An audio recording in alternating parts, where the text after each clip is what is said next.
So pure virtual functions हे virtual functions आहेत, जे आपण शिकलो होतो पूर्वी. व्हर्च्युअल फंक्शन्स हे असे व्हर्च्युअल फंक्शन्स आहेत ज्यांना बॉडी नसते.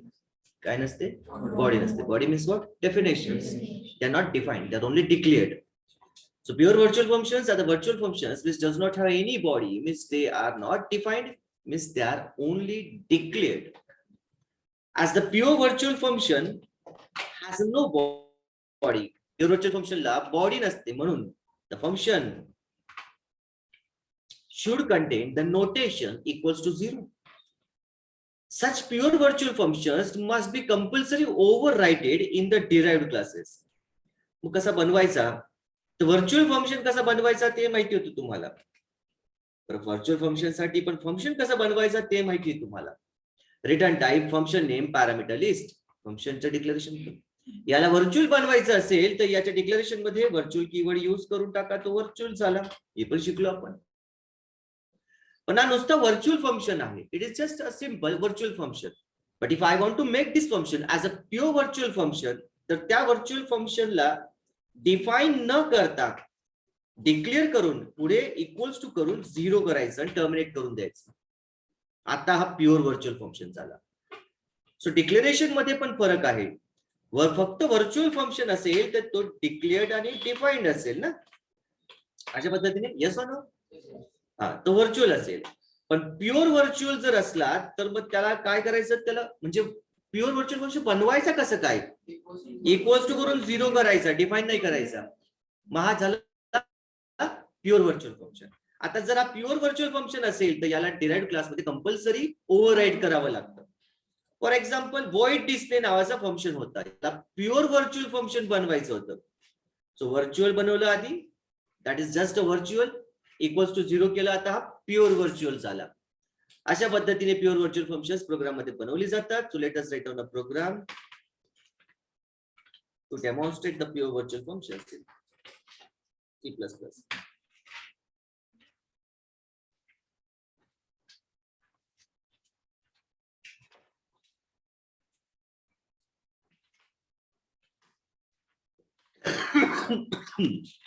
प्रश्न लिहून घ्या.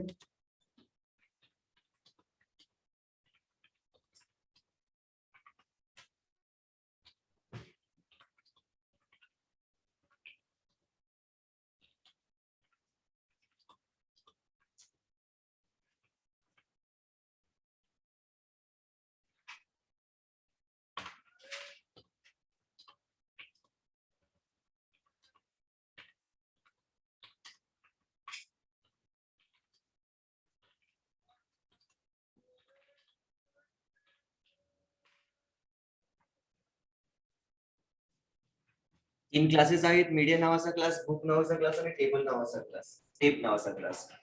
हिरार्चिकल इनहेरिटन्स आहे. मीडिया मध्ये टायटल आणि प्राइस दोन डेटा मेंबर्स आहेत. बुक मध्ये एकच डेटा मेंबर आहे, नंबर ऑफ पेजेस. टेप मध्ये प्लेइंग टाइम. इथं आपल्याला प्युअर व्हर्च्युअल यूज करून हा प्रोग्राम लिहायला सांगितलाय. मीडिया म्हणजे बरं पुस्तकांपासून सुरू, पुस्तकं आणि टेप ह्या दोघं गोष्टी बाहेर तुम्हाला गावात विकत भेटतात ना. You're buying the books, you're buying the tapes. Tapes म्हणजे सीडी प्लेअरची सीडी म्हणा किंवा पूर्वी टेप रेकॉर्डरची कॅसेट मिळायची. ते असं अज्युम करा की तसे त्याला टेप म्हणतात. मग जेव्हा आता एखादी तुम्ही सीडी प्लेअर मध्ये सीडी टाकली, मूवी असेल तर मूवीला प्लेइंग टाइम असेल, किती वेळाचा तो पिक्चर आहे, म्हणून मी त्याला काय म्हटलं? प्लेइंग टाइम म्हटलंय, की ती टेप किती वेळाची आहे. बुक असेल तर त्याला नंबर ऑफ पेजेस किती आहेत ते. आता हे दोघं जे आहेत, जो पुस्तकं म्हणा किंवा टेप्स म्हणा, हे this is the format of media. Media नावाचा एक सुपर क्लास बनवून टाकलाय, बेस क्लास. टायटल आणि प्राइस, आता पुस्तकाचं पण टायटल असेल आणि पुस्तकाला पण प्राइस असेल. तसंच टेप जे आहे त्याचं पण टायटल असेल आणि त्याचं पण प्राइस असेल. सो जे कॉमन बिहेवियर्स आहेत ते मी बेस क्लासमध्ये ठेवून देतो आणि जे कॉमन नाहीये ते रिस्पेक्टिव्ह क्लासेस मध्ये टाकून दिलेत. आता हिरार्चिकल इनहेरिटन्स मध्ये तुम्हाला माहिती, ऑब्जेक्ट प्रत्येक डिराइव्हड क्लासचा बनवला जातो. बुकचा पण बनवला जाईल आणि टेपचा पण बनवला जाईल. बुकचा ऑब्जेक्ट बनवून आपल्याला त्या बुकचं टायटल, त्या बुकचं प्राइस आणि त्या बुकचं पेजेस एक्सेप्ट करावे लागतील. टेपचा ऑब्जेक्ट बनवल्यानंतर आपल्याला त्या टेपचं टायटल, त्या टेपचं प्राइस आणि playing time accept and display करावं लागेल. सो जनरली काय असतं हिरार्चिकल इनहेरिटन्स मध्ये, की तुम्ही भरपूर वेगवेगळी कामं करतायत, पण ह्या वेगवेगळ्या कामांमध्ये जर काही कॉमन बिहेवियर असेल तर ते आपण काय करतो, बेस क्लासमध्ये एकच वेळेस लिहितो, पुन्हा पुन्हा नाही लिहित आपण. चालेल, पण हे प्युअर व्हर्च्युअल फंक्शन ने करायचे. आता व्हर्च्युअल फंक्शन कधी येतो इनहेरिटन्स मध्ये? इनहेरिटन्स मध्ये पण नेमकं कधी? जेव्हा ओव्हर रायडिंग होते तेव्हा. झालं. हे पण माहिती आहे की आपल्याला आता इथं ओव्हर रायडिंग करावी लागणार आहे, म्हणजे मेथडची ओव्हर रायडिंग करायची. ओव्हर रायडिंग कधी होते? बेस क्लासमध्ये ज्या नावाचा फंक्शन असतो, डिराइव्हड क्लासमध्ये सुद्धा त्याच नावाचा फंक्शन असतो, तेव्हा काय असतं, ओव्हर रायडिंग झालेली असते. मग आपण फंक्शनची नावं पण सारखी घेऊन टाकूयात. बेस क्लासमध्ये एक्सेप्ट डिस्प्ले करूयात आणि बुक मध्ये पण एक्सेप्ट डिस्प्ले करूयात, म्हणजे फंक्शन ओव्हरराईड झालेला असेल. ओव्हरराईड झाल्यानंतर तो व्हर्च्युअल करावा लागतो. आता व्हर्च्युअल नाही सांगितला, काय सांगितलं? Pure virtual function. Pure virtual function हा बेस क्लासमध्ये फक्त डिक्लेअर्ड असतो इक्वल्स टू 0 करून, आणि डिराइव्हड क्लासमध्ये त्याला कंपल्सरी ओव्हरराईड केलेलं असतं. चला डायरेक्ट प्रोग्रामच लिहूयात आता, तेव्हा अजून तुम्हाला डिटेल कळून जाईल. लेट अस गो. सो क्लास मीडिया बनवला, डेटा मेंबर टायटल आणि प्राइस घेतलं. आता प्रोटेक्टेड का केलं तर ते माहिती तुम्हाला, आपल्याला जर डिराइव्हड क्लासमध्ये ऍक्सेस करायचं असेल डेटा मेंबर्सला सुद्धा तर प्रोटेक्टेड केलं जातं. सो मीडियामध्ये टायटल प्राइस डिक्लेअर केलं, पब्लिक मध्ये फंक्शन्स डिक्लेअर केली. Let me show you. काहीच लिहू नका, आधी पूर्ण समजून घ्या. जोपर्यंत कन्सेप्ट डोक्यात जात नाही तोपर्यंत शांतच बसा. मग फंक्शन बनवला व्हॉइड एक्सेप्ट नावाचा आणि दुसरा बनवला व्हॉइड डिस्प्ले नावाचा. हा, ऑफकोर्स त्यांना व्हर्च्युअल केले, याला पण व्हर्च्युअल केले. का केलं असेल? बिकॉज हे ओव्हरराईड केले गेले असतील. डेफिनेशन मध्ये सध्या काही लिहित नाही मी, आपण ते नंतर विचार करूयात. पण फंक्शन तर आहेत ना आपल्याकडे. मीडिया क्लासचा जो बेस क्लास होता त्याच्याकडे टायटल प्राइस आहे आणि व्हॉइड एक्सेप्ट आणि व्हॉइड डिस्प्ले होते, अशी 2 मेंबर फंक्शन्स होती. पुढे जाऊन बुक नावाचा क्लास बनवला. पब्लिक मीडिया म्हणजे मीडियाला इनहेरिट केलं, त्याच्याकडे इंटिजर पेजेस होते, प्रोटेक्टेड केले. आता या बुक नावाच्या क्लासमध्ये सुद्धा व्हॉइड एक्सेप्ट नावाचा फंक्शन आहे आणि व्हॉइड डिस्प्ले नावाचा होता. फंक्शन ओव्हररायडिंग झालेली होती. ओव्हररायडिंग झाली होती म्हणून व्हर्च्युअल करावं लागतं. आता कुणाला व्हर्च्युअल केलं जातं? जो ओव्हरराईड झालेला असतो त्याला व्हर्च्युअल करायचं, म्हणजे बेस क्लासचा फंक्शन व्हर्च्युअल करावा लागतो. एक्सेप्ट अँड डिस्प्ले इथं पण होतं आणि बेस क्लासमध्ये पण एक्सेप्ट डिस्प्ले होते, म्हणून बघा बेस क्लासच्या फंक्शनला आपण व्हर्च्युअल केलंय. बट ही व्हर्च्युअल फंक्शन्स आहेत. Difference between virtual and pure virtual, that virtual override केले तरी चालतील, नाही केले तरी चालतील, पण pure virtual function compulsory override करावे लागतात. आता सध्या व्हर्च्युअल राहू देतो. व्हर्च्युअल जर राहू दिलेत आणि समजा मी इथं गेलो आणि यांना ओव्हरराईड नाही केलं, म्हणजे मी काय करतो, नाव बदलून टाकतो. याला एक्सेप्ट 1 करतो आणि याला डिस्प्ले 1 करतो. तसंच पुढे जाऊन टेप मध्ये याला एक्सेप्ट 2 करतो आणि याला डिस्प्ले 2 करतो. नीट बघा बरं का. सॉरी.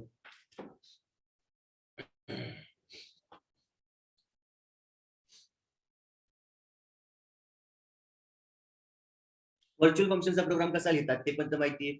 काय केलं जातं, मेन मध्ये जाऊन बेसचा पॉइंटर बनवला जातो, उरलेले क्लासेसचे ऑब्जेक्ट्स बनवले जातात आणि मग ऑब्जेक्टचा ऍड्रेस पॉइंटर मध्ये स्टोअर करून फंक्शन्सला कॉल केलं जातं.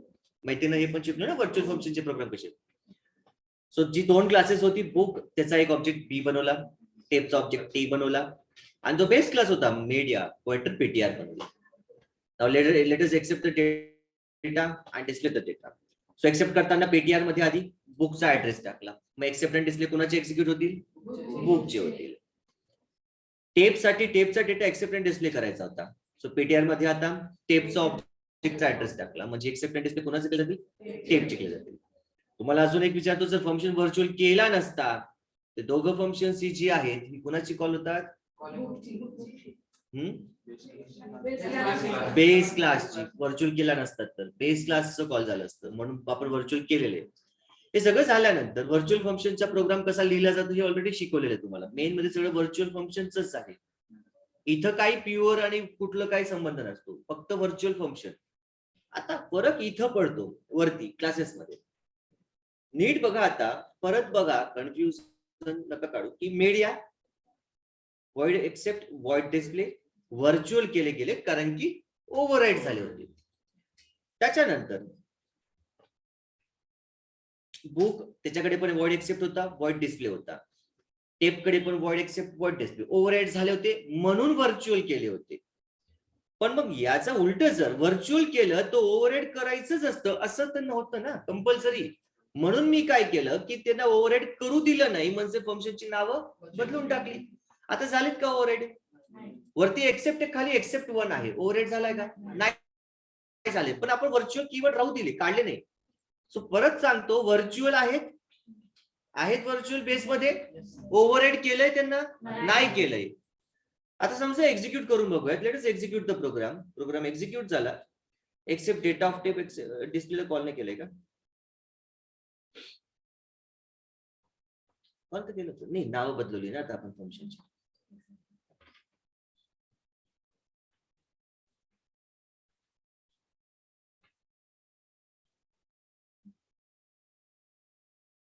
नाही, आता मग तो पॉइंटरने ऍक्सेस करायची गरजच नाही, बिकॉज व्हर्च्युअल फंक्शन ओव्हरराईड झालाच नाही ना. सो डायरेक्ट ऑब्जेक्टनेच कॉल केलं तरी चालेल ना.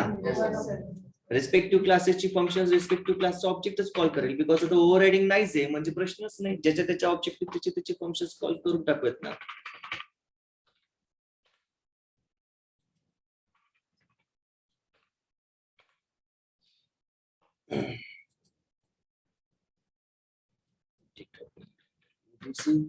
प्राइस 200 रुपये. Number of pages title APC price 200, number of pages 190. Accept झाला, डिस्प्ले झाला. आता टेपच्या बाबतीत इंटर टायटल टेप म्हणजे आता काहीतरी एखादी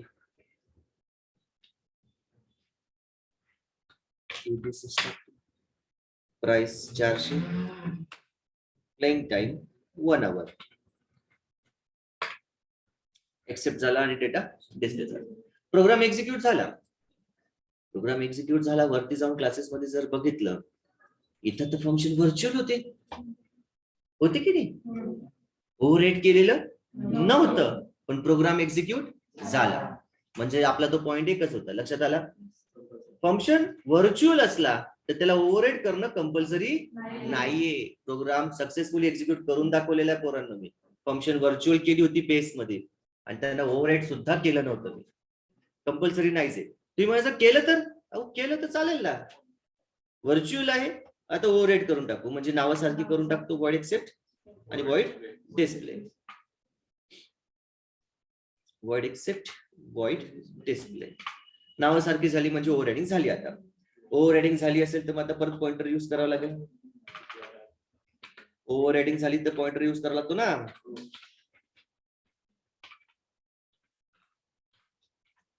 आता पॉइंटरने कॉल केलं त्यांना.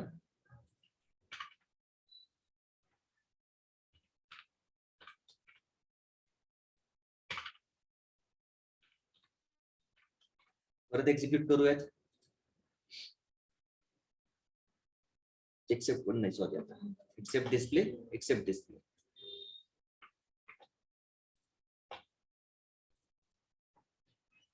Title ABC price 200, pages 500.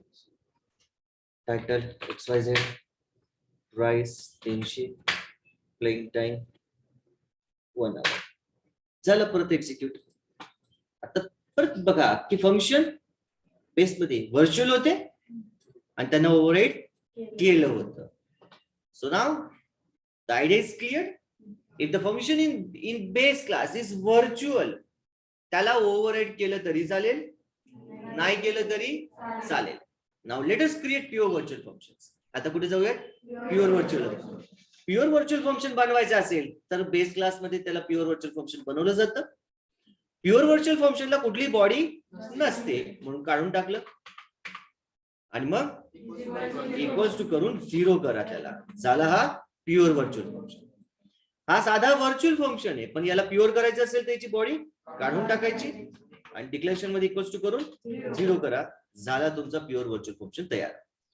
Now both these are pure virtual functions.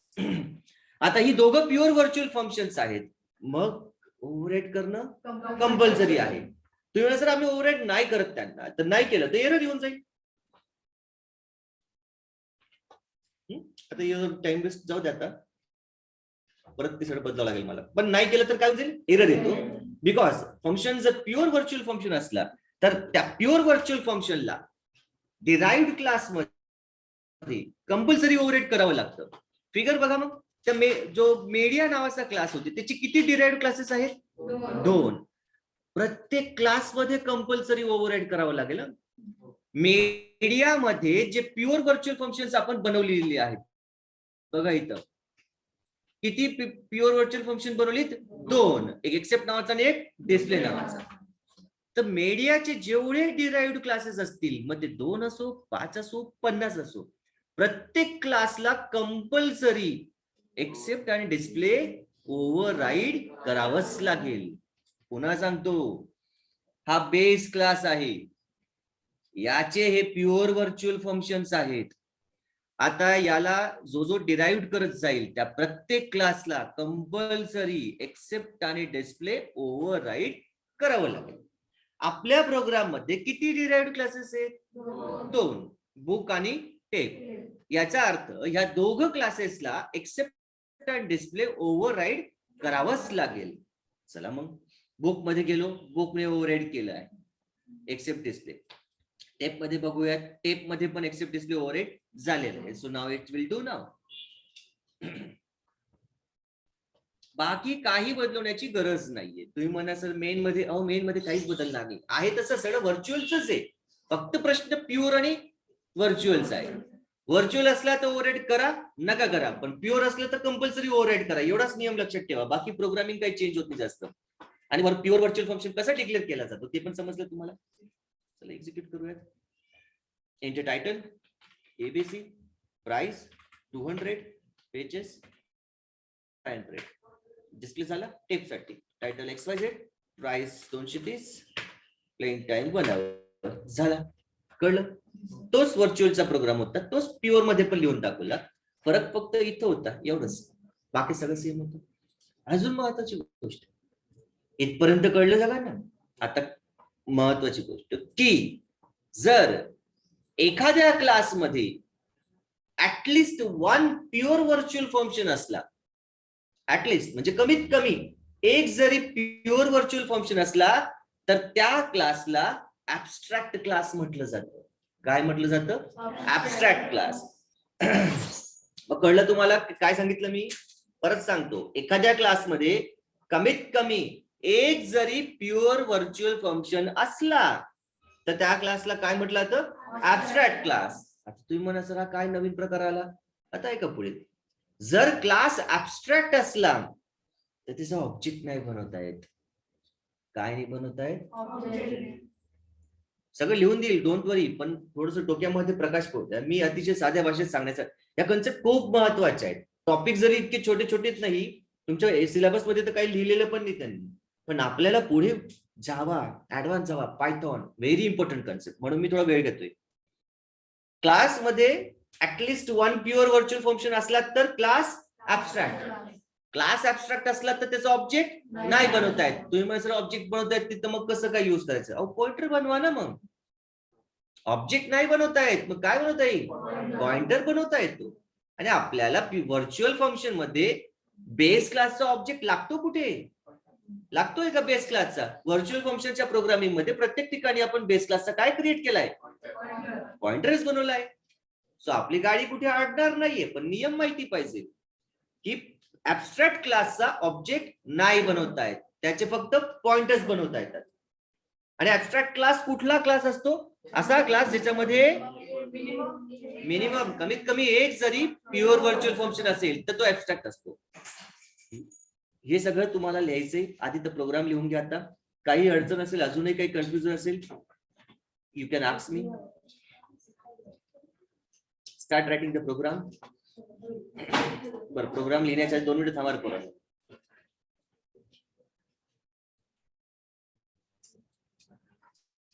मला थोडासा जुना प्रोग्राम माझा आपण नेहमीप्रमाणे इंट करून घेऊया. रिटर्न 0 करून घेऊयात. वॉइड मेन चालतं बरं का. तुम्ही म्हणणार वॉइड मेन का बराबर करते चालतं, पण मी सी प्लस प्लस चे प्रोग्राम इंट मेन लिहितो. आपण सी चे कसे लिहिले होते? वॉइड. तुम्ही सी चे पण इंट मेन लिहा, काही चालतं, पण जरा स्टँडर्ड ठेवायचं. बरं, हे पण झालं. क्लिअर स्क्रीन काढून टाकतो.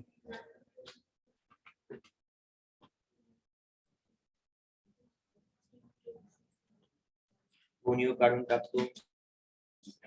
स्ट्रिंग लायब्ररी कुठे लागली तर आपल्याला वापरली नाही ना, युजच नाही केली. काढून टाका तिला. बरं, झालं कसं सगळं व्यवस्थित. सो वेट अ मिनिट ना.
Abstract class अर्थ कळला ना पण. If a class contains at least one pure virtual function, then it is called as abstract class.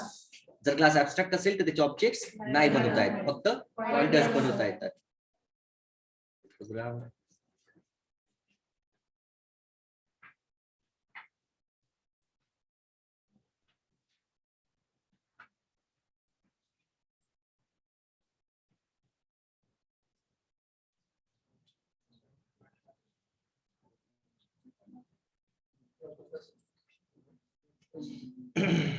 चला इकडे बघा सगळ्यांनी परत.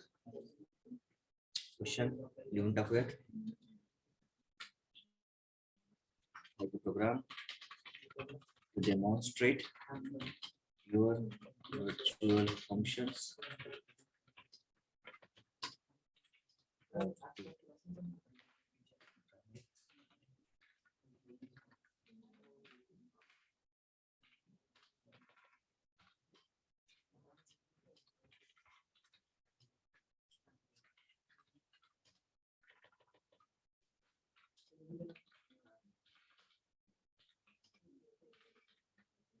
Right a program to demonstrate pure virtual functions म्हटलं तरी हाच प्रोग्राम लिहिला तरी चालेल, आणि ऍबस्ट्रॅक्ट क्लास विचारला तरी हाच प्रोग्राम लिहिला तरी चालेल.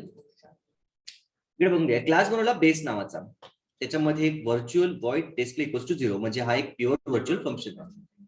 बेस नावाच्या क्लासमध्ये हा एक प्युअर व्हर्च्युअल फंक्शन आहे, म्हणजे क्लास बेस हा एक ऍबस्ट्रॅक्ट क्लास आहे. दुसरा क्लास बनवला डिराइव्ह 1 नावाचा, जो बेसला इनहेरिट करतो. पण मग बेसमध्ये प्युअर व्हर्च्युअल फंक्शन असल्यामुळे या क्लासला, या फंक्शनला कंपल्सरी ओव्हरहेड करावं लागतं. ओव्हरहेड करताना व्हर्च्युअल कीवर्ड वापरायचा नाही, फक्त जे नाव आहे फंक्शनचं व्हॉइड डिस्प्ले ते लिहून डिफाईन करून टाका. सो इथे लिहिले मी कंपल्सरी आहे काय की overhead display of base class. Overhead करून टाकलं, मेसेज लिहिला डिराइव्ड क्लास 1. डिराइव्ड क्लास 2 बनवला, तो सुद्धा बेसला इनहेरिट करतोय, त्याच्यासाठी सुद्धा कंपल्सरी आहे overhead display of base class. पुन्हा व्हॉइड डिस्प्ले, मेसेज लिहून टाकले डिराइव्ड क्लास 2. मेन मध्ये गेलो, 2 डिराइव्ड क्लासेस आहे, दोघांची ऑब्जेक्ट्स बनवली, D1 D2 नावाची. बेस क्लासचा पॉइंटर बनवून टाकला, पॉइंटर ptr नावाचा.